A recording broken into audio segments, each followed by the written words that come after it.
Kasama ko si Jack ng Ectoys. Huwag mo ko sigawan. Kasama ko si Jack ng Ectoys. Ganun? Okay.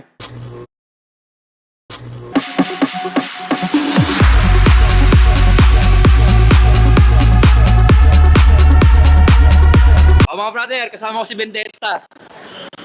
Brother, anong ma-advise mo sa mga kolektor na ayaw payagan ng misis nila bumili ng laruan? Di palitan nila yung misis nila.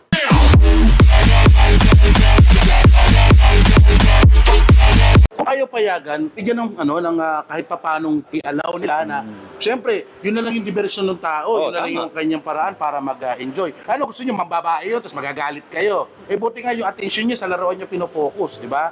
So ibig sabihin yung mga ganyang bagay, napakaliit yan, nakasiyahan, pero malaki ang epekto doon sa tao na yon. Yung pagpayag ng mga babae na ganyan, pagsuporta na yun sa gusto ng kanilang partner. Mismo. Pero pag talagang ayaw ng babae, palitan nyo! Ito naman, ang dami dyan. Sa populasyon natin, mas maraming babae kaysa lalaki.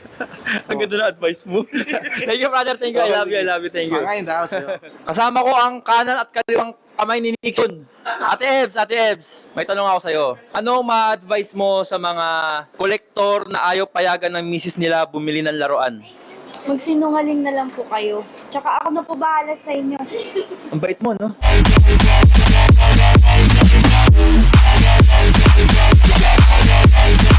Kasama ko kayo ng Team Brocha. Ano ang ma-advise nyo sa mga kolektor na ayaw payagan ng misis nila bumili ng laruan? Para sa akin, maging honest lang sa partner. Paliwanag mo na gusto mo yung item.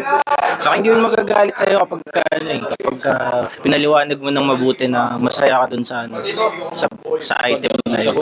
Ako rin ganoon, dapat maging honest ka because honesty is the best policy. Kasi ako, may kilala akong tropa nyo eh. Na naging toy seller para lang makabili ng laruan. Ay, kilala ko yan. May kilala akong ganun. Hindi ko na kung magkano yun ha. Hindi naman sinasabi ko si Kuya Sherwin yun na. Shoutout! Oo na. Shoutout! Sa akin actually, wag ka nga amin. Wag ka nga amin kahit magkapit-pitan pa na. Buddy! Yo! Kasama ko si Payus. Ano ma-advise mo sa mga kolektor na ayaw payagan ng misis nila bumili ng laruan? Ay, mga asawa, kasi hindi ka naman pinapayagan, di palitan mo na yung asawa mo. Basic, no? Basic na Tapos basic. bumili ka ng laruan ng marami. Oo, then pagtapos ng laruan, di mag-asawa ka na ulit ng bago. Mga brother, kasama ko si Manoy. Manoy, ano ma-advise mo sa mga kolektor na ayaw payagan ng misis nila bumili ng laruan? Ay nga, bilang isang loyal na mister, pag ayaw ka payagan, na, bumili lang ako, magpalit ka na asawa, magpalit ka na. Tapos? Ayun na, next na. So, Kasi so kunyari yung asawa mo ayaw ka payagan bumili, ihiwalayan mo na rin. Hindi, maglako ka muna, hanggat hindi ka nahuhuli. O di ba nagloko ka na? Gogo!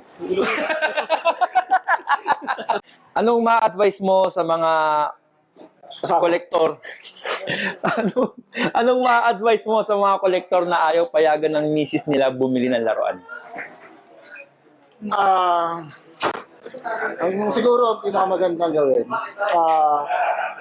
huwag mong payagan yung asawa mo. Huwag payagan yung asawa na. Bumili na laruan. Ang gulo mo kausap.